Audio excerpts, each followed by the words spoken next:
کہ ممتاز قادری نے جو ایکٹ کیا تھا وہ بالکل ٹھیک تھا؟ جی 110%. ایک ایسی پوسٹ پہ بیٹھ کے آپ 295C کے قانون کو کالا قانون کہیں تو اس نے گولی چلانے سے پہلے ایک مرتبہ ویسے پوچھا تھا کہ سر کیا آپ نے بات کی تھی؟ غصے سے کہا کہ یس آئی سیڈ دس شٹ، جس کے بعد پھر اس نے پورا میگزین اس میں خالی کیا تھا.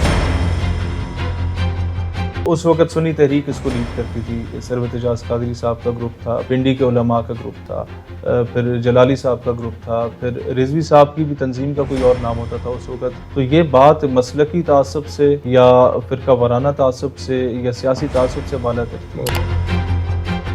آپ اگر فوجی بیک گراؤنڈ سے اسپیشلی تو آپ کو پرمیشن نہیں ہوتی کہ آپ تنظیموں میں جا رہے ہوں بسوں سے لٹک کے، سزوکیوں سے لٹک کے. کہ وہ مولانا نیازی جب تحریک ختم نبوت میں اریسٹ ہوتے ہیں تو جج انہیں کہتا ہے کہ Niazi I am in uniform, we are running the state and you are under the state. تو انہوں نے جواب دیا کہ بیٹا let me be very clear that I was in uniform at the time of partition when you were in liquid state. کب تک ایسا ہوگا کہ ہم دھرنے دیں گے، اپنے لوگ شہید کروائیں گے، اپنے لوگوں کو گرفتار کروائیں گے؟ You become the part of that system, you want be able to do any تھا کہ ٹی ایل پی پہ جب بھی مشکل وقت آیا ان کے سٹیجوں سے جن علماء مشائخ کو کسی دور میں گالیاں نکالی جاتی تھیں وہی لوگ گئے جنہوں نے باجوہ سے بھی ملاقاتیں کی، جنہوں نے خان سے بھی ملاقاتیں کی کہ یار جو بھی ہے یہ ہمارے اپنے لوگ ہیں.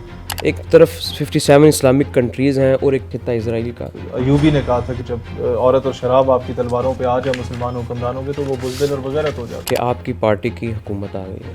اب یہ سارا معاملہ جو چل رہا ہے اسرائیل اور پیلسٹائن کا، آپ کی کیا حکمت عملی ہوگی؟ ہمارا ملک پہل کر لے، ہمارا آرمی چیف اٹھ جائے تو سعودیہ اور ان کی حجتیں ختم ہو جائیں گی. یہ سٹینڈ لیں گے. ایران انڈیا کو شٹ اپ کال دے دے گا کہ اب ہم لوگ بی ایل اے، بی آر اے، بی ایل ایف کو کسی معاملے میں سیستان و بلوچستان میں سپورٹ نہیں کریں گے. وہ پراکسی وہاں سے کلوز ہو جائے گی. KFC پہ جا کے جو ہے انہوں نے ڈنڈے سوٹے چلائے اور جو وہاں پہ بیٹھے لوگ تھے ان کو مارا. ہم لوگوں نے اپنے تمام احتجاجوں میں یہ کہا کہ اگر پولیس آپ کو لاٹھی چارج کرتی ہے، شیل برساتی ہے، آپ کے سامنے پولیس والا آئے تو اسے سینے سے لگاؤ، ماتھے کو چوماؤ. وہ اپنا ضرب دکھائیں، ان بیچاروں کی مجبوری ہے. they are bound to follow the orders of state. میں سمجھتا ہوں اگر امت مسلمہ کا کوئی آرمی چیف ہے کہلانے کے قابل تو وہ یمن کا آرمی چیف ہے، یا ابو عبیدہ ہے جو حماس کا لیڈر ہے، یا سید حسن نصر اللہ شہید ہے جو، یا عمران خان نے وہی کام کرنے کی کوشش کی جو کہ سوائے دیامر بادشاہ ٹائم کے جو کہ افتتاح اس کے اپنے دور میں ہو. جعلی پیروں کو انٹروڈیوس کروایا، ان سے بڑے بڑے جو ہے محافل نعت کروائیں، ان کے جھوٹے موٹے قصے واقعی ہم نے کرائے. انجینئر محمد علی مرزا کے بارے میں آپ کی کیا رائے ہے؟ اس وقت جو لوگ اسلام کے بنیادی مسائل کو نہیں سمجھتے ان کے سامنے آپ صفین اور جمل کے معاملات کو لے کے آئیں، ان کے سامنے آپ صحابہ کے معاملات کو، اہل بیت کے معاملات کو اس نہج پہ آ کے ڈسکس کرنا شروع کریں تو ایسے لوگوں سے آپ یہی توقع کریں گے کہ انہوں نے کل کو دین کو چھوڑ کے دیریا ہو جانا ہے. کہ دن بہ دن ایتھیزم بہت زیادہ پروان چڑھ رہا ہے. آپ نے تو حاضر و ناظر کے، نور و بشر کے، علم غیب کے اور پھر صحابہ اور اہل بیت کو نعوذ باللہ آپ ترازو میں تولنے میں لگ گئے ہیں کہ بڑا کون ہے چھوٹا کون ہے. مطلب یہ جو وہ چیزیں جو ہماری اوقات سے بہت اوپر ہیں. مدارس ماڈل میں کہ آپ لوگ کاؤنٹر ایتھزم کا ٹاپک انکلوڈ کریں. آپ 7 سال کی ڈگری ہوتی ہے ایک مفتی کی، آپ کاؤنٹر ایتھزم کا اگر ٹاپک انکلوڈ کریں گے اور اس کے ساتھ ہی آپ لینگویج کورسز کو کمپلسری کر دیں گے کہ یار ایک بچہ جو 6 سال کی عمر میں 6666 آیتیں یاد کرنے کے قابل ہے، اس کا انٹلیکٹ فزکس، کیمسٹری اور بایو کے PhD اسکالرز اور MBBS ڈاکٹر سے بہت بہتر ہے. وہ کمپیریٹیو ریلیجنز اور کاؤنٹر ایتھزم کا ٹاپک جب دوسری زبانوں میں بیان کرے گا تو آدھے چین کو مسلمان کر کے بیٹھا ہوگا یوٹیوب پہ. جب آپ انٹرنیشنل 3-4 بچوں کو انگریزی میں قرآن سمجھا رہے ہوں گے نا، اور 1,00,000-1,25,000 آپ کی جیب میں اپنا آ رہا ہوگا، آپ کے ترے پہ دستار پہ جو کلف لگا ہوگا وہ آپ کی جیب سے لگا ہوگا. کہ آپ کی جو سیاسی جماعت ہے اس کا آپ مستقبل کیا سمجھتے ہیں؟ پاکستان کی تینوں بڑی پولیٹیکل پارٹیز ایکسپوز ہو چکی ہیں بری طرح. ڈونلڈ ٹرمپ کے دفتر کے باہر نون کے خلاف وہ دھرنا دے دیتی ہے، فلسطین کے حق میں نہیں دے سکتی. تو پھر پیچھے آپشن پاکستان نظریاتی پارٹی ہے عوام کے لیے. صرف یہ ہے کہ ہمارے جلسے لیاقت باغ میں نون اور PP کے جلسوں سے بہت بڑے جلسے ہوئے ہیں، لیکن ساری میڈیا چینلز کی DSNGs آئی ہوئی تھی، کوریج ہماری نہیں کی گئی. عمران خان صاحب کے ساتھ جو ہو رہا ہے آپ کیا سمجھتے ہیں؟ جسٹیفائبل نہیں ہے. تمام تعریفیں رب ذوالجلال کے لیے ہیں جس کے حکم سے بالاتر کسی کا حکم نہیں، اور کروڑوں درود و سلام ہو حضرت محمد مصطفیٰ صلی اللہ علیہ وآلہ وسلم پر جن کے نظام کے جیسے کسی کا نظام نہیں. ناظرین، ایک اور پوڈ کاسٹ میں آپ کو خوش آمدید. آج میں پہنچا ہوں اسلام آباد میں پاکستان نظریاتی پارٹی کے سربراہ اور چیئرمین شہیر حیدر ملک صاحب کے پاس. آپ کے جو سوالات ہیں ان کو لے کر ہم آج ان کے پاس آئے ہیں اور جاننا چاہیں گے ان کے جوابات کو, اور آپ تک پہنچانے میں ہم ایک ذریعہ بنیں گے. محترم جناب, پہلے تو بہت شکریہ آپ کا, آپ نے اپنا قیمتی وقت ہمیں جو ہے وہ عنایت کیا. جزاک اللہ. ہم باقاعدہ اپنے سوالات کا سلسلہ شروع کرتے ہیں. آپ نے اپنے سفر کا آغاز کس طرح کیا؟ کیونکہ ہم نے آپ کو دیکھا, آپ نے مختلف تنظیمات میں پہلے کام کیا, پھر آپ نے ایک اچانک سے اپنی ایک سیاسی تنظیم بنا کے اس پہ اپنا کام شروع کر دیا. تو یہ پیچھے کیسی موٹیویشن تھی یا کس کی موٹیویشن تھی, اس کو آپ کس نظر سے دیکھتے ہیں؟ دیکھیں, as far as motivation is concerned تو مولانا عبدالستار خان نیازی رحمۃ اللہ علیہ ایک source of one of the source of inspirations for me. تحریک پاکستان میں he was the founding members of all India Muslim student federation, اور قائد اعظم کے قریبی ساتھیوں میں سے تھے جن نوجوانوں نے تحریک پاکستان میں رول پلے کیا. اور مجھے یاد آتا ہے دور طالب علمی, وہ مولانا نیازی جب تحریک ختم نبوت میں اریسٹ ہوتے ہیں تو اس وقت جج انہیں کہتا ہے کہ جو ہے وہ تحریکوں میں گزری ہے. تو انہوں نے بڑا بالبدی جواب دیا. انہوں نے کہا کہ بیٹا, وہ جج جوان تھا اس وقت, تو انہوں نے کہا بیٹا میری نیازی اگر اپنی زندگی تحریکوں میں نہ گزارتا تو تم آج اس جج کی کرسی پہ نہ ہوتے, کسی تھڑے پہ پکوڑے بیچ رہے ہوتے.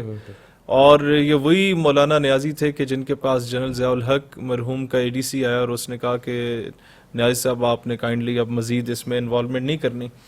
تو وہ مسکرائے, آگے جواب نہیں دیا. اینڈ ہی سیڈ کہ mister Niazi, I am in uniform, we are running the state and you are under the state. تو انہوں نے جواب دیا کہ بیٹا ٹھیک ہے, I know that you are in uniform, you are running the state and I am under the state, but let me be very clear that I was in uniform at the time of partition when you are in liquid state. اس وقت میں باوردی ہو کے پاکستان کا پرچم تھامے ہوا تھا جب تم پیدا نہیں ہوئے تھے.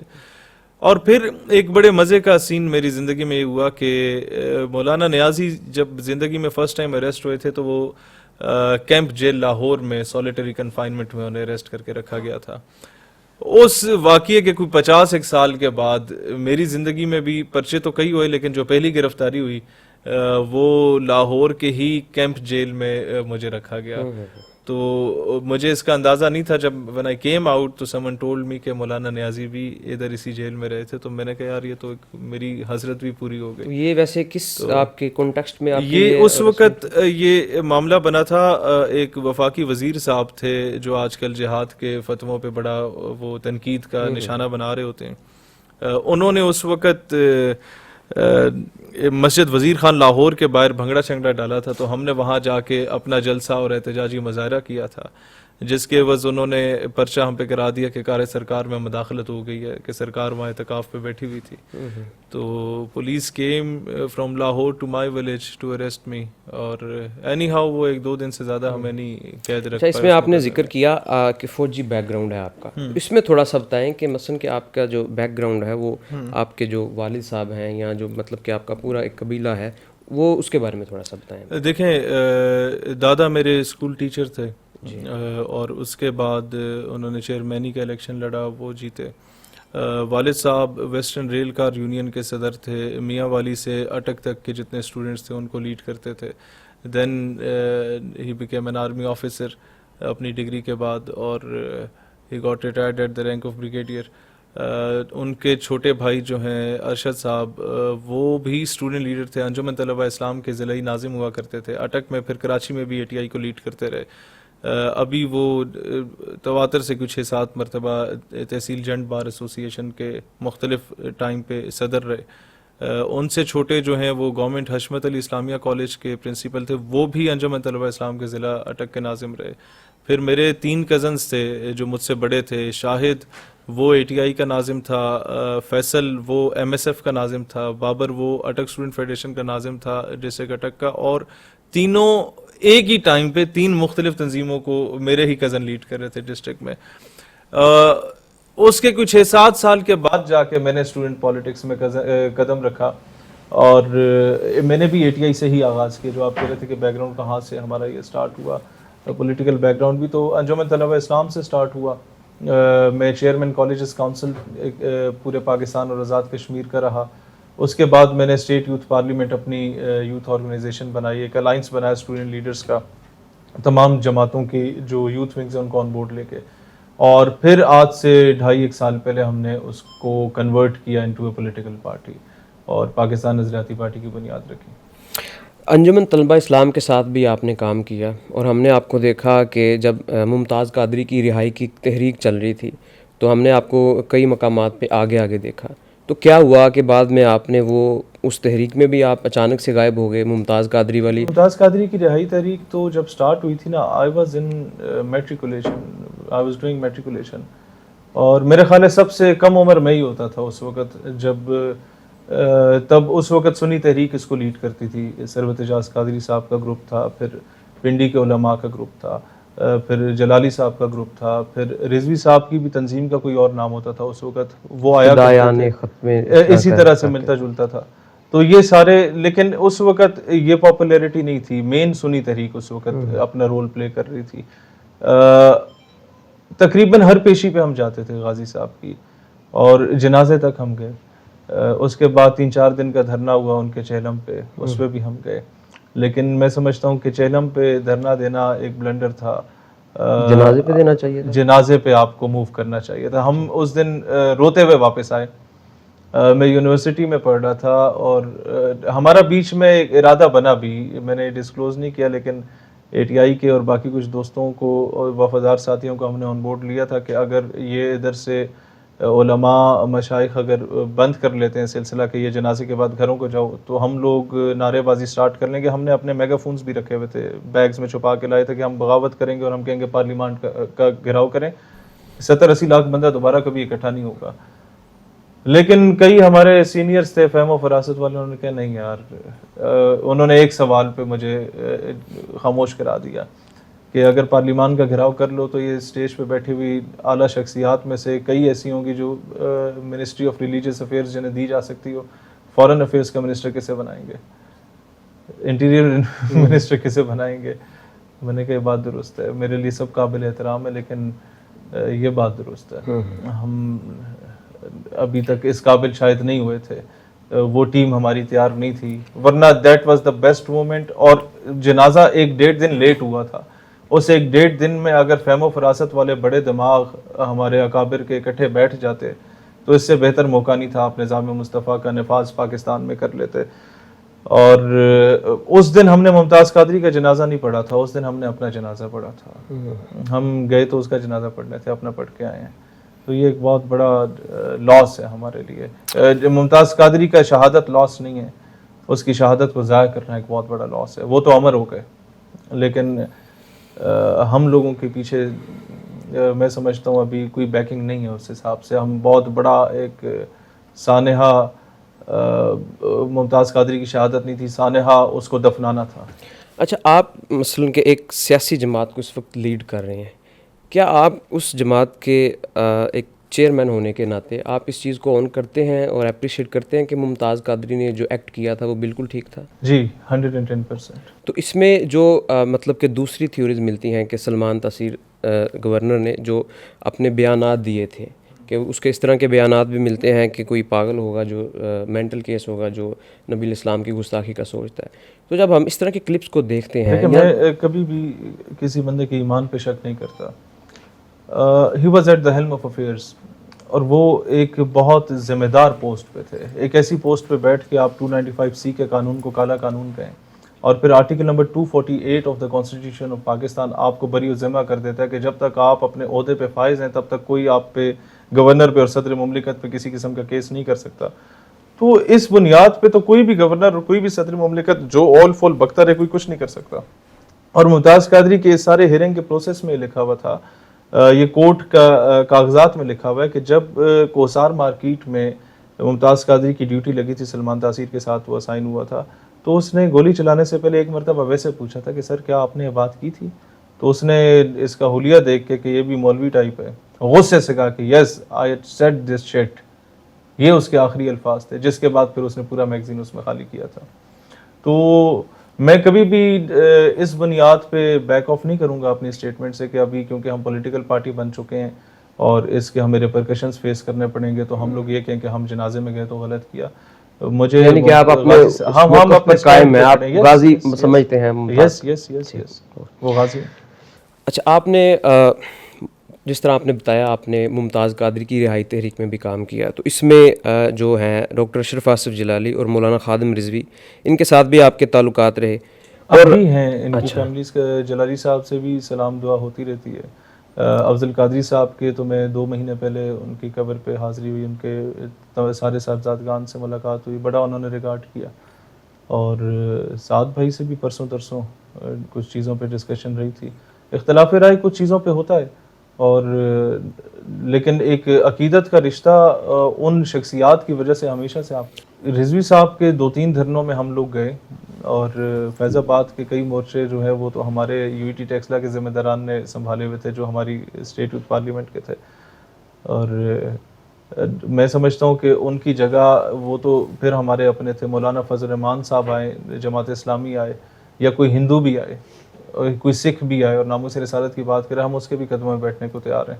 تو یہ بات مسلکی تعصب سے یا فرقہ وارانہ تعصب سے یا سیاسی تعصب سے بالا تر تھی. تو اس کو کافی لوگوں نے بعد میں نیگیٹو کانٹیکسٹ میں بھی لے کیا, جناب آپ پہلے ساتھ تھے پھر الگ پارٹی کیوں بنائی. تو ہم لوگ ساتھ اس کاز کے لیے تھے جب تک وہ کاز پہ چل رہے تھے صحیح طریقے سے. اب بھی ہیں, کوئی اختلاف رائے چند چیزوں پہ ہوتا ہے, اور وہ ہم نے برملا اس کا اظہار بھی کیا. اور پھر اس نتیجے پہ ہم لوگ پہنچے کہ جب الیکشن کے بعد ریزلٹس ہم نے دیکھے تمام اپنے نظریاتی جماعتوں کے, including T L P, including J you I, including Jamaat Islami, تو ایک مایوسی ہوئی کہ ہم میں سے کوئی بھی پارلیمان میں نہیں گیا, اور اس کا نقصان کسی کو نہیں ہوا ہمارے آپس کی لڑائی کا. تو پھر مذہبی جماعتوں کا ایک اجلاس تھا, سرود بھائی نے بلایا تھا علماء کا. اس میں نے یہی تجویز دی تھی کہ کم از کم ہم جو 17-18 جماعتیں ہیں جو لائک مائنڈیڈ ہیں, ہمیں ایک دوسرے کے مرکزی صدر اور جو وننگ کینڈیڈیٹس ہوتے ہیں جن کا 15-20 کا فرق ہوتا ہے, ان کے مقابلے میں کم از کم دوسری جماعتوں کو متفقہ طور پہ بیٹھ جانا چاہیے, حمایت کا اعلان کر لینا چاہیے, تاکہ کوئی 5-7 ایسے چہرے ہوں جو پارلیمان میں جا کے بات کریں. کب تک ہم لوگ امریکی ایمبیسی کا بتا کے تو فیض آباد پہ آ کے تقریریں کر کے چلے جائیں گے یا ایکسپریس وے پہ تقریریں کر کے چلے جائیں گے, اس کا کوئی فائدہ نہیں ہے. ہمارا ووٹر تو راضی ہو جائے گا, پریکٹیکلی تو ہم لوگ کچھ بھی نہیں کر پائیں گے, نہ ناموس رسالت کے لیے, نہ ختم نبوت کے لیے, نہ پیلسٹائن کاز کے لیے, نہ کشمیر کاز کے لیے. اور اس چیز کو سب نے انڈرسٹینڈ کیا کہ کب تک ایسا ہوگا کہ ہم دھرنے دیں گے, اپنے لوگ شہید کروائیں گے, اپنے لوگوں کو گرفتار کروائیں گے. until unless you become the part of that system you won't be able to do anything. اس میں آپ کے ہم نے کچھ عرصہ قبل بہت سارے بیانات دیکھے جو ٹی ایل پی کے لوگوں کے بارے میں تھے کہ وہ میٹرک فیل ہیں یا اس طرح کی کچھ چیزیں, وہ کیا اختلاف تھا؟ اب میں اس کو دوبارہ ڈسکس کرنا نہیں چاہتا کیونکہ اس میں پہل ہم نے کی ہے کہ راضی نامہ ہونا چاہیے. تو وہ اختلاف کیا تھا, اس میں کیا باتیں ہوئی, وہ ریکارڈ پہ ہیں. مطلب اب وہ کلیئر ہو گئی ہیں چیزیں. دیکھیں کلیئر ان اے سینس کہ آپ جب اینڈ پہ اینڈ ریزلٹ دیکھتے ہیں نا کہ اس کا نقصان کیا ہے.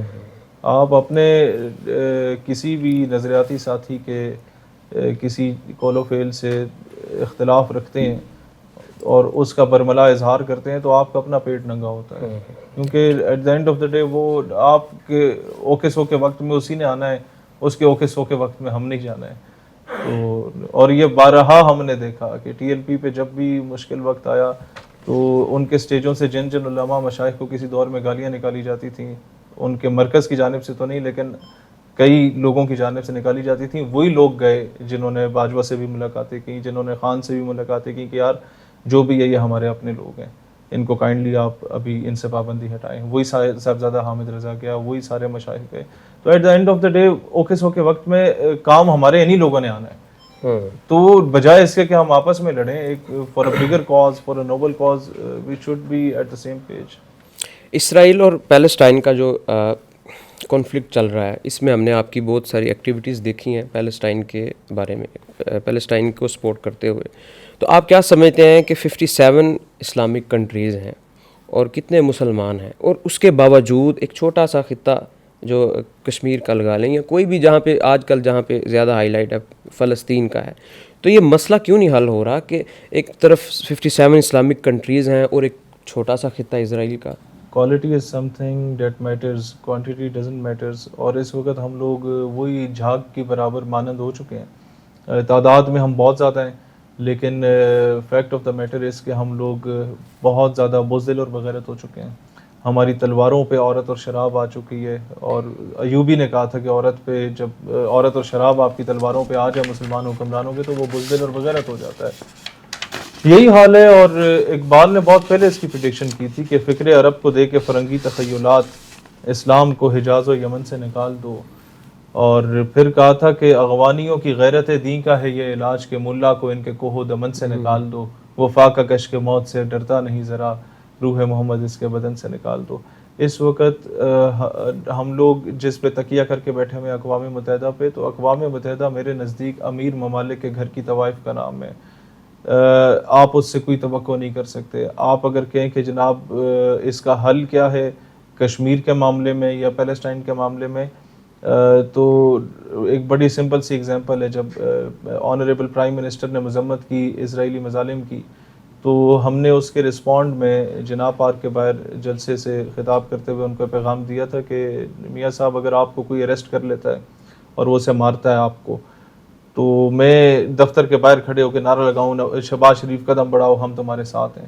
وہ پھر آپ کو تھپڑ مارتا ہے, اور ہم بولے شہباز شریف قدم بڑھاؤ پوری قوم تمہارے ساتھ ہے, وہ پھر مارتا ہے, اور میں پھر بولتا ہوں کہ آپ قدم بڑھاؤ ہم سارے آپ کے ساتھ ہیں.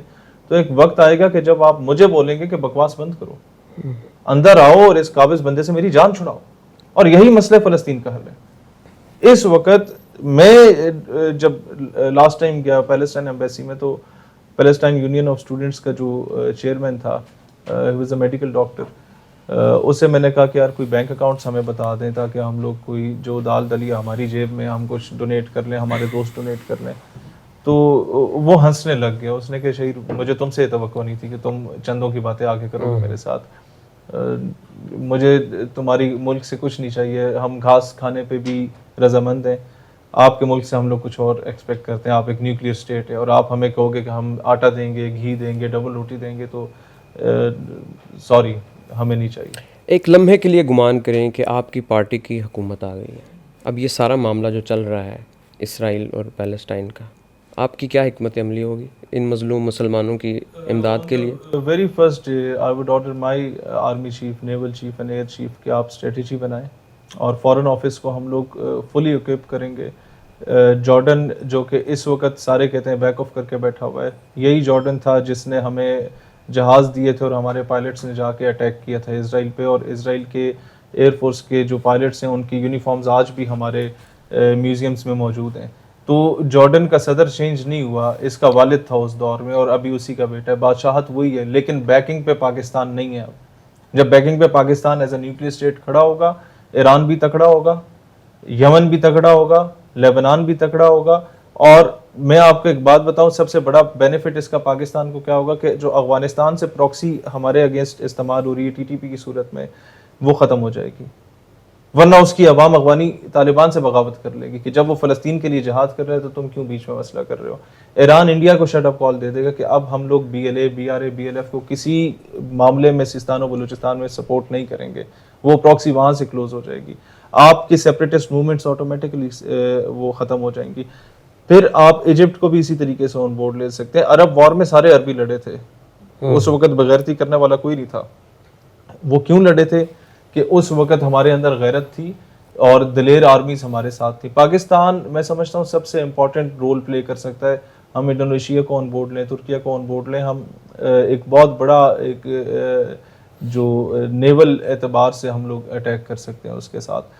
تو جب جارڈن کے جہازوں میں بھی ہم نے اٹیک کیا تھا تو بعد میں وہ دیوار گریا پہ جا کے روتے بھی تھے اور شکر بھی کرتے تھے کہ یہ پاکستانی تھے جو ابھی ایشیا واپس چلیں گے. اگر یہ جارڈینین پائلٹس ہوتے تو روزانہ ہمارا برگس نکالا ہوتا ہے انہوں نے. تو اس کے لیے صرف غیرت چاہیے, کیونکہ میرے بیوی بچے میرے ماں باپ کے اثاثے نہیں ہیں امریکہ میں, برطانیہ میں ان کے آگے مجبور نہیں ہوں. ہمارا جو کچھ ہے اللہ کا دیا سب کچھ ہے پاکستان میں الحمدللہ. ہمارے کوئی ایسٹ سیز ہونے کا ہمیں ڈر نہیں ہوگا.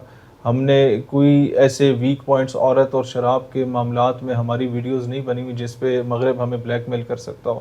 تو یہ ساری چیزیں جو ہمارے سیاستدانوں کے آڑے آتی ہیں, نہ ہم لوگ ان سے خیرات مانگ کے حکومت میں آئے ہوں گے, تو ہم وہ سٹینڈ لے لیں گے.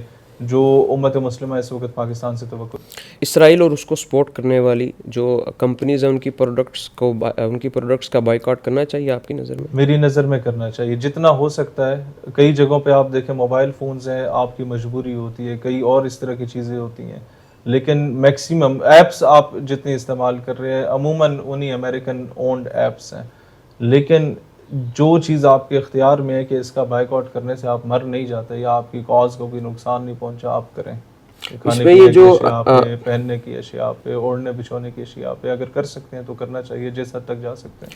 اس میں بائیک آؤٹ کے معاملے میں جو لوگ جو ہے وہ متشدد ہو جاتے ہیں, جس طرح ہم نے دیکھا کہ KFC پہ جا کے جو ہے انہوں نے ڈنڈے سوٹے چلائے اور جو وہاں پہ بیٹھے لوگ تھے ان کو مارا. جہاں تک قانون ہاتھ میں لینے کی بات ہے وہ تو مناسب نہیں ہے.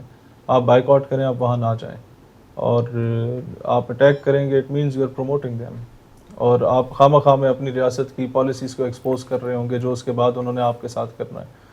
تو یہ it all depends on the leadership کہ لیڈرشپ کس طریقے سے موب کو کنٹرول کرتی ہے.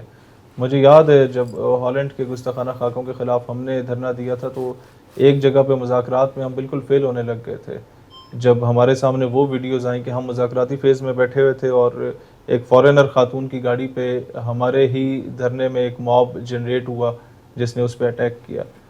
تو ہمیں تو اندازہ تھا کہ لال مسجد والا کیس بھی یہی ہوا تھا کہ چائنیز کے اوپر اٹیک ہوا تھا, اور خیر وہ سمجھدار لوگ تھے جو ہمارے یونیورسٹیز کے اسٹوڈنٹس تھے, انہوں نے رکوا دیا اس اٹیک کو. لیکن یہ ڈیپینڈ کرتا ہے لیڈرشپ پہ کہ وہ کس طریقے سے کنٹرول کرتی ہے. تو یہ بہت ضروری ہے کہ آپ نے کوئی ویک پوائنٹ نہیں دینا. ہم لوگوں نے اپنے تمام احتجاجوں میں یہ کہا کہ اگر پولیس آپ کو لاٹھی چارج کرتی ہے, شیل برساتی ہے, آپ کے سامنے پولیس والا آئے تو اسے سینے سے لگاؤ, ماتھے کو چومو, وہ اپنا ضرف دکھائیں, ان بیچاروں کی مجبوری ہے, they are bound to follow the orders of state. لیکن آپ نے اپنا ضرف دکھانا ہے کیونکہ آپ ان کے ایٹم بم کے مقابلے میں اگر ایک لاٹھی بھی اٹھا لیتے ہیں اپنی ریاست کے اگینسٹ تو اس کے پاس پورا جواز ہوگا کہ وہ کچھ بھی کر سکے. تو آپ نے لاجیکل گراؤنڈز پہ اپنی جنگ لڑنی ہے, اور اسی وجہ سے ہم لوگ ہمیشہ کامیاب ہوئے. بڑی بڑی جماعتیں 1,00,000 2 لاکھ کا مجمع لا کے 40 دن 100 دن دھرنے پہ بیٹھ کے بغیر کسی کامیابی کے جاتی ہیں. ہم لوگ کم از کم اپنی 40-50% یا 60% ڈیمانڈز منوا کے اٹھتے ہیں. یہ اللہ کا بڑا کرم ہے کیونکہ ہم نے ہمیشہ لاجیکل گراؤنڈز پہ بات کی ہے. آپ کیا سمجھتے ہیں کہ مسلمانوں کا قبلہ اول بیت المقدس مسجد اقصیٰ وہ اس وقت حملوں کی زد میں ہے, تو آپ کیا سمجھتے ہیں کہ اس پہ ایک جاندار کردار اور بہترین رد عمل سعودی عرب کی طرف سے نہیں تھا ہونا چاہیے؟ دیکھیں میں آپ کو عرض کروں, سعودی عرب, UAE یا دیگر ریاستیں جو امیر عرب ممالک ہیں انہوں نے بہت زیادہ ایک مفلسی کی چادر اوڑھی ہوئی ہے, اور انہیں اس طرح نہیں ہونا چاہیے تھا. انہیں کم از کم ایران کے معاملے میں غیرت کھا لینی چاہیے تھی. ایران نہ صحیح, ایران سے بھی بہت زیادہ غریب جو غربت بے انتہا ہے وہاں پہ, یمن سے غیرت کھا لینی چاہیے تھی. اس وقت میں سمجھتا ہوں اگر امت مسلمہ کا کوئی آرمی چیف ہے کہلانے کے قابل تو وہ یمن کا آرمی چیف ہے, یا ابو عبیدہ ہے جو حماس کا لیڈر ہے, یا سید حسن نصر اللہ شہید ہے جو حزب اللہ کو لیڈ کر رہے تھے, انصار والے ہیں. تو ہم لوگوں کو اس وقت یہ دیکھنا ہے کہ جب وہ لوگ with having nothing in their kitty they are taking stand for Palestine, ہم کیوں نہیں کر رہے. لیکن میں سمجھتا ہوں کہ اگر اس میں بھی ہمارا ملک پہل کر لے, ہمارا آرمی چیف اٹھ جائے تو سعودیہ اور ان کی حجتیں ختم ہو جائیں گی. یہ سٹینڈ لیں گے کیونکہ انہیں پتہ ہوگا کہ پیچھے ایک نیوکلیئر پاور کھڑی ہوئی ہے.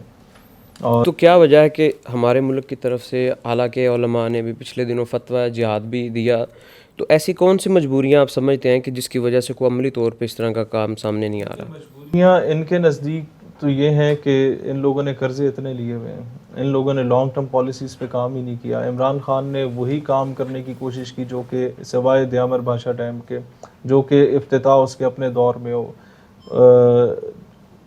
مطلب شارٹ ٹرم میئرز لیے. نواز شریف نے یہی کام کیا, مشرف نے یہی کام کیا, اور مشرف اینڈ آفٹر مشرف جب سے ہم نے اپنی بیٹیوں کو بیچنا شروع کیا ہم بغیرتی کی اس نہج پہ پہنچ گئے کہ ہم نے کبھی پاکستان کو ایز اے اسٹیٹ دیکھا ہی نہیں کہ ہم لوگ ایک غیرت مند اسٹیٹ ہو سکتے ہیں. اور پھر جب سے ہم لوگ بالکل ڈیفنس پہ آ گئے کہ ہم صرف اپنے دفاع پہ بات کریں گے, آپ اوفینسو نہیں رہے. ہم نے جب سے اپنے مذہب میں یہ چیز انکلوڈ کرنا شروع کر دی جو کہ ہمارے مذہب میں نہیں تھی کہ کوئی ایک گال پہ تھپڑ مارے تو آپ دوسرا آگے کر لو, دس از ناٹ اسلام. آپ رکھ کے 2 چماٹے اسے رسپونڈ کرو تاکہ آپ اپنی ڈگنیٹی اینڈ آنر کے ساتھ رہ سکو. ہم نے یہ چینجز لانا شروع کر دی اپنے دین میں. ہم نے جعلی پیروں کو انٹروڈیوس کروایا, ان سے بڑے بڑے جو ہے محافل نعت کروائیں, ان کے جھوٹے موٹے قصے واقعی ہم نے کرائے, انٹروڈیوس کرائے, انہی کو میڈیا کی زینت بنایا. ہم نے غامدی صاحب جیسے لوگوں کو میڈیا کی زینت بنایا. ہم نے اور کئی ایسے لوگوں کو بنایا اور اپنے میڈیا سے ڈاکٹر اسرار احمد جیسی آوازوں کو دبا دیا. تو پھر پاکستان کی پستی شروع ہوئی. ہمارا انٹلیکٹ ہی مارا گیا نا. ڈاکٹر اسرار احمد جب آتا تھا تو ہم بچپن میں اسے گالیاں دیتے تھے کہ یہ وہابی ہے, فرینکلی اسپیکنگ ہم گالیاں دیتے تھے, یہ میلاد کو نہیں مانتا. لیکن آج ہمیں اندازہ ہوا ہے کہ وہ انٹلیکٹ میں نے نہیں دیکھا اقبال کے بعد. ہم نے ایسے ایسے ہیرے گنوائے ہیں کہ ہمیں اندازہ ہی نہیں ہوتا. انجینئر محمد علی مرزا کے بارے میں آپ کی کیا رائے ہے؟ دیکھیں, جو پیلسٹائن سے ریلیٹڈ اس نے باتیں کی ہیں وہ بہت زیادہ ڈس اپوائنٹنگ ہیں, اسے نہیں کرنی چاہیے تھیں. اور as far as Palestine issue is concerned his software needs to be updated. اور جہاں تک بات ہے کمپیریٹیو سیکٹس کے بارے میں اس نے باتیں کی. اس وقت جو لوگ اسلام کے بنیادی مسائل کو نہیں سمجھتے ان کے سامنے آپ صفین اور جمل کے معاملات کو لے کے آئیں, ان کے سامنے آپ صحابہ کے معاملات کو, اہل بیت کے معاملات کو اس نہج پہ آ کے ڈسکس کرنا شروع کریں تو ایسے لوگوں سے آپ یہی توقع کریں گے کہ انہوں نے کل کو دین کو چھوڑ کے دیریا ہو جانا ہے. مطلب آپ انٹلیکٹ اس قوم کا دیکھیں کہ یہ اس معیار کا نہیں ہے. وہ جو میاں محمد بخش نے کہا تھا نا کہ خاصا دیگا لامہ آگے نہیں مناسب کرنی, تو یہ اگر اتنا انٹلیکٹ ہے اس بندے کا تو he could have utilised it in comparative religions like Zakir Naik did. آپ سمجھ رہے ہیں میری بات؟ مفتی مین جو کام کر رہے ہیں, ذاکر نائک نے جو کام کیا اس سے بھی اختلاف ہے مجھے کئی چیزوں پہ, لیکن جو کام اس نے کر لیا وہ ایک بہت بڑی خدمت تھی دین کی, میں سمجھتا ہوں, جو لاکھوں لوگوں کو اس نے مسلمان کیا. تو جتنا زبردست ٹیم اس نے اپنی رکھی ہوئی ہے, جو میمز بھی بنا لیتی ہے, باقی بھی سارے کام کر لیتی ہے, اس ٹیم کو یہ کمپیریٹیو ریلیجنز کے معاملے میں استعمال کرتا ہے تو دین کی بہت بڑی خدمت ہو جاتی. اب اس سے کیا بنا کہ مطلب جن لوگوں کو فرقوں کے اختلافات کا نہیں پتہ تھا, یہ وہ چیزیں تھیں جو کہ مسجد کے خطبے میں تب ڈسکس ہوتی تھی جب عوام خطبہ سننے نہیں آتی تھی. عوام تو آخری 4 منٹوں میں آتی تھی امام صاحب کو سننے, جب امام صاحب صرف یہ اعلان کر رہے تھے کہ جناب اتوار کو فلانی جگہ محفل ہوگی اور سوموار کو فلانی جگہ محفل ہوگی, تو سارے آ جاؤ تو چندہ جمع کرا لو. پہلے جو 40 منٹ میں انہوں نے فرقہ بیان کرنا ہوتا تھا وہ تو کوئی سنتا ہی نہیں تھا, انٹرسٹ ہی نہیں لیتا تھا. وہ آپ زبان زدے عام لے آئے ہیں اور اس سے نقصان ہوا ہے. میرا نہیں خیال کہ کوئی بہت بڑا بینیفٹ ہوا ہے ایکسیپٹ کہ چند دور حاضر کے نام نہاد گدی نشین ایکسپوز ہوئے ہیں. اس کے علاوہ میں سمجھتا ہوں ان کی تحقیق کا کوئی بڑا بینیفٹ نہیں ہوا, تفرقہ پیدا ہوا ہے. اور اس پہ میں نے 1-2 ڈیلیگیشنز بھجوائی بھی کہ آپ کمپیریٹیو ریلیجنز پہ کام کریں, آپ زیادہ مشہور بھی ہو جائیں گے اور شاید اللہ. پھر آپ کو کیا رسپانس ملا؟ میں نے تو پیغام بھجوایا, میں وہ بعد میں تو اس طرح کی بات آئی ڈونٹ نو واپس کیا کنوے ہوا نہیں ہوا, لیکن جو دوست گئے تھے انہیں میں نے کہا تھا یار یہ پیغام دے دینا انہیں. کہ میرا تعلق یونیورسٹی سے ہے, ہم وہاں پہ دیکھتے ہیں کہ دن بہ دن ایتھیزم بہت زیادہ پروان چڑھ رہا ہے, اساتذہ تک جو ہے وہ ٹیچرز تک اس کی رسائی ہے. دوسری طرف ہم دیکھتے ہیں کہ ہمارے جو علماء کرام ہیں جو مذہبی طبقے سے تعلق رکھتے ہیں, وہ لوگ آپس میں ہی ان کے جو مسائل پیچھے 100 سال سے چلتے آ رہے ہیں انہی میں آج تک لڑتے جھگڑتے آ رہے ہیں.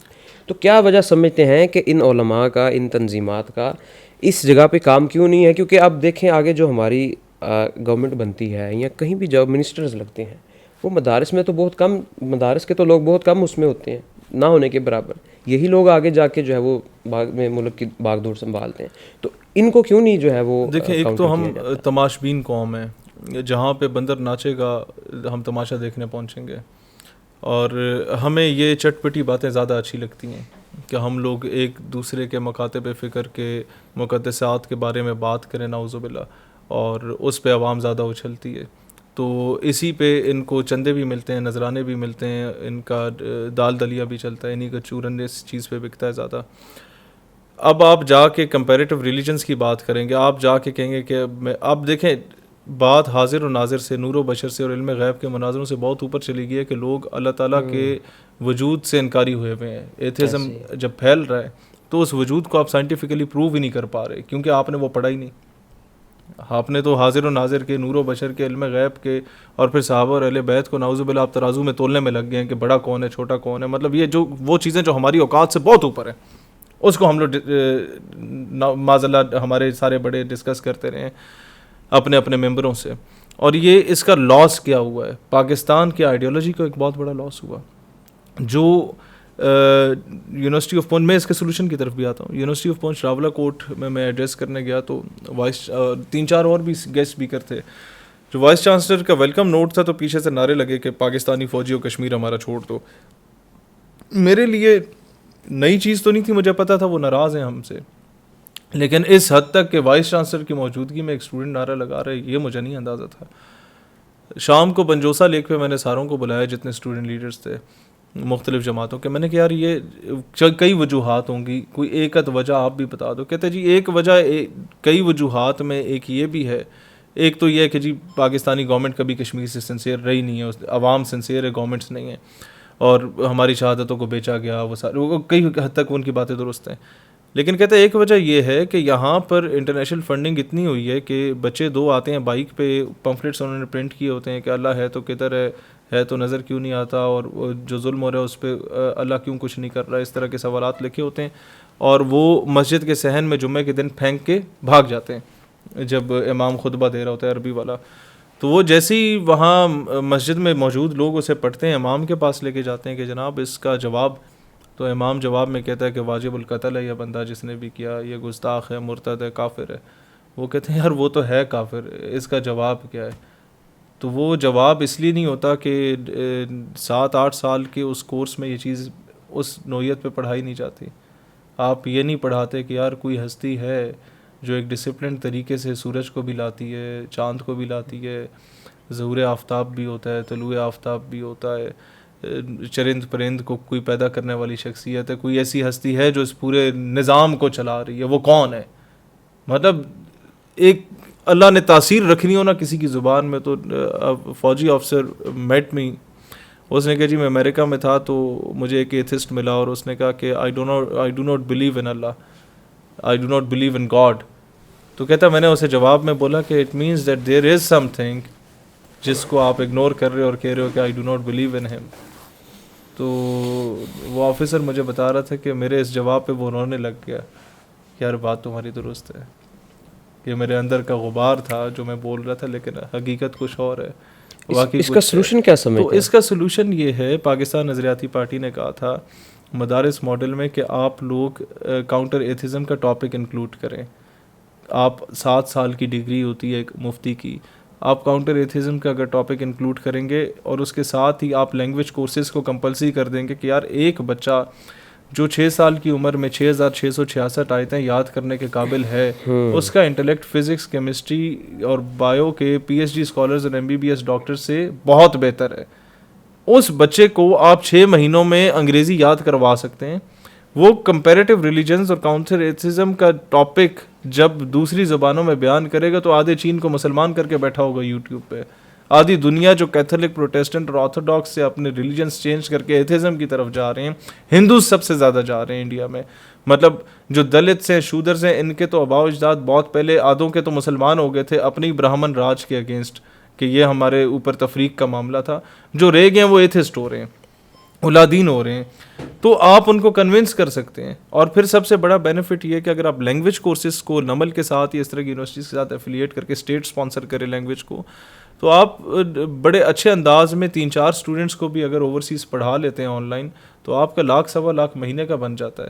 پھر جو دین آپ بیان کرتے ہیں نا ممبر پہ کہ تھانے دار صاحب آئے نے تو اس کو راضی کرنے کے لیے دین بیان ہو رہا ہے، چودھری صاحب آئے نے، چودھری صاحب کی تعریفیں بیان ہو رہی ہیں، دیٹ از ناٹ دین. اور کئی لوگ اپنے سیاسی بابوں کو، سیاسی رہنماؤں کی تعریفوں میں نبی پاک علیہ الصلوۃ والسلام کی تعریف کم کرتے ہیں. ساڈے بابے انج کیتا تے ساڈے نانے انج کیتا تے ساڈے دادے انج کیتا تے ہمارے بابا جی یہ کر رہے تھے، ہمارے پیر صاحب یہ کر رہے تھے. یہ چیزیں جمعے کے خطبوں پہ بیان ہو رہی ہوتی ہیں. کیوں؟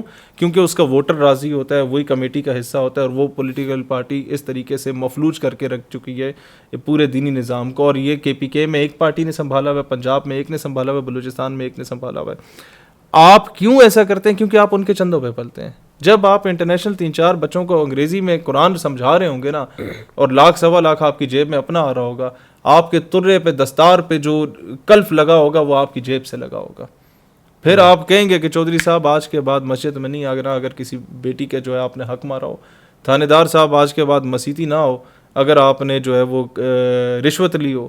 اور فلانے صاحب آپ نے بھی نہیں آنا اگر آپ نے ناانصافی کی ہو کسی کے جرگے کے فیصلے میں. وہ دین ہوتا ہے. تو وہ دین ممبروں پہ بیان نہیں ہو رہا, کئی جگہوں پہ نہیں ہو رہا, کئیوں پہ ہو بھی رہا ہے. تو روٹ کاز اس کا یہ ہے. اور پھر ہم نے آستانوں کا ماڈل لایا کہ جتنا اربوں روپے کا چندہ اکٹھا ہو رہا ہے داتا علی حجویری رحمۃ اللہ علیہ کے دربار مقدس سے لے کے سچل سرمست کے دربار تک, یا عبداللہ شاہ غازی رحمۃ اللہ علیہ سے کہ بابا فرید رحمۃ اللہ علیہ کے دربار تک, یہ سارا پیسہ یا تو میجورٹی پیسہ محکمہ اوقاف کی جیبوں میں جا رہا ہے اور کرپشن کی مد میں جا رہا ہے. آپ کا یہ سارا پیسہ آپ یوٹیلائز کر سکتے ہیں بابا فرید الدین Ganj Shakar university of arts science and technology بنانے میں, Data Hujwiri university of arts science and technology بنانے میں. آپ اس کو Abdullah Shah Ghazi university of arts science and technology پڑھائیں جہاں پہ آپ ان لوگوں کو دینی تعلیم بھی دیں, درس نظامی, اور ساتھ ہی آپ ان کو انجینئر, ڈاکٹر, آرمی آفیسر اور جج وکیل بنائیں. تب جا کے دین تخت پہ آئے گا. ہمارے نعرے لگانے سے کبھی نہیں آئے گا. ہمارے نعرے لگانے سے ہم اندھے گونگے بہرے دولے شاہ کی چوئیاں اور مرید ایسے پیدا کر رہے ہیں جو ہم آئیں گے تو پیروں کی گاڑیاں چومیں گے, ان کے ٹائر چومیں گے, ان کا وہ صاحبزادہ جو کہ ابھی بھی نیپی اس کی خراب ہوگی اس کے جا کے پاؤں چومیں گے. دیٹ از ناٹ اسلام. اسلام یہ ہے کہ آپ سسٹم میں گھس کے اس کو بہتر کریں. If you would be having good army officers, نظریاتی ہوں, ان کے اندر عشق ہو, تڑپ ہو, if you would be having good ججز جو بکنے والے نہ ہوں, if you would be having good bureaucrats, if you would be having good police officers جو بکاؤ مال نہ ہوں, نظام تب چینج ہوتا ہے. جی آپ نے بہت اچھا اس کا آنسر کیا. آخری سوال میں اپنا کرنا چاہوں گا کہ آپ کی جو سیاسی جماعت ہے اس کا آپ مستقبل کیا سمجھتے ہیں؟ دیکھیں, میں سمجھتا ہوں کہ ہر جنگ جیتنے کے لیے نہیں لڑی جاتی, کچھ جنگیں تاریخ میں زندہ رہنے کے لیے لڑی جاتی ہیں. مستقبل کیا ہے کیا نہیں ہے مجھے نہیں پتا, لیکن ایک چیز میں آپ کو بتا دوں کہ اس وقت پاکستان کی تینوں بڑی پولیٹیکل پارٹیز ایکسپوز ہو چکی ہیں بری طرح. ان تینوں میں سے کسی ایک نے بھی پیلسٹائن کاز پہ کوئی دبنگ سٹینڈ نہیں لیا. پی ٹی آئی بھی ٹرمپ کو راضی کرنے کے چکر میں ہے. ڈونلڈ ٹرمپ کے دفتر کے باہر نون کے خلاف وہ دھرنا دے دیتی ہے, فلسطین کے حق میں نہیں دے سکتی. 10,000 بندہ وہ اکٹھے کر لیں گے نون لیگ کے خلاف, فلسطین کے لیے نہیں کریں گے. یہی کام احسن اقبال اور ان کے خواجہ آصف وغیرہ جا کے کہتے ہیں کہ عمران تو طالبان خان ہے تو ہم تو بڑے لبرل اور سیکولر ہیں, تمہاری غلامی, تمہارے جوتے ہم اچھے پالش کر لیں گے. تو یہ امریکی غلامی میں سارے نمبر 1 ہیں, اور پیپلز پارٹی کی تو ورا الورا ہے نا اس معاملے میں, ان دونوں سے آگے. تو یہ بہت بری طرح ایکسپوز ہو چکے. میں ایک پیلسٹائن کاز کی بات کر رہا ہوں, اس کے علاوہ بھی پاکستان کی خود مختاری کی بات ہو, actions are something that speaks louder than words. آپ ایبسلیوٹلی ناٹ بول لیتے ہیں, ہم آپ کو اپریشیٹ کرتے ہیں. آپ اپنی حکومت سے باہر آنے کے بعد امریکی غلامی نامنظور بولتے ہیں, ہم ٹھیک ہے اپریشیٹ کر لیتے ہیں, لیکن جب آپ گورنمنٹ میں ہوتے ہیں تو آسیہ ملونہ کو بھی آپ ہی ملک سے فرار کراتے ہیں. عافیہ صدیقی کا ایک مرتبہ بھی آپ کی زبان پہ نام نہیں آتا. تو یہ these are something few things جو کہ متنازع کرتی ہیں, ان تینوں جماعتوں کو کرتی ہیں. زیادہ توقعات پی ٹی آئی سے تھی, تو جب کہیں پر توقع نظر ہی نہیں آ رہی اور مذہبی جماعتیں تو فرقوں میں بٹی ہوئی ہیں, تو پھر پیچھے آپشن پاکستان نظریاتی پارٹی ہے اس عوام کے لیے. صرف یہ ہے کہ جب ہم اس پوڈ کاسٹ سے جیو اور ایئر وائی تک کا سفر طے کر لیں گے نا, پاکستان نظریاتی پارٹی ہر بندے کے دل میں اتر آئے گی. ہمارے جلسے لیاقت باغ میں نون اور پی پی کے جلسوں سے بہت بڑے جلسے ہوئے ہیں, لیکن ساری میڈیا چینلز کی DSNGs آئی ہوئی تھیں, کوریج ہماری نہیں کی گئی. ہمیں دکھایا آپ کی طرح کے یوٹیوبر ساتھیوں نے جو اپنی لائف میں اسٹرگل کر رہے ہیں, اور وہ کیوں دکھا رہے ہیں کہ بھئی یہ بندہ ہماری طرح پولیٹیکل لائف میں اسٹرگل کر رہے ہیں, ہماری طرح یہ ہے کہ یونیورسٹی کالج سے اٹھا تھا.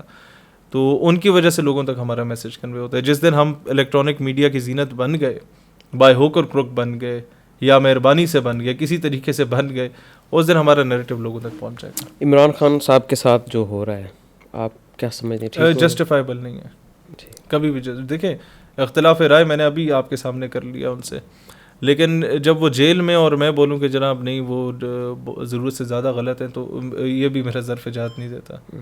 تو جسٹیفائبل نہیں ہے.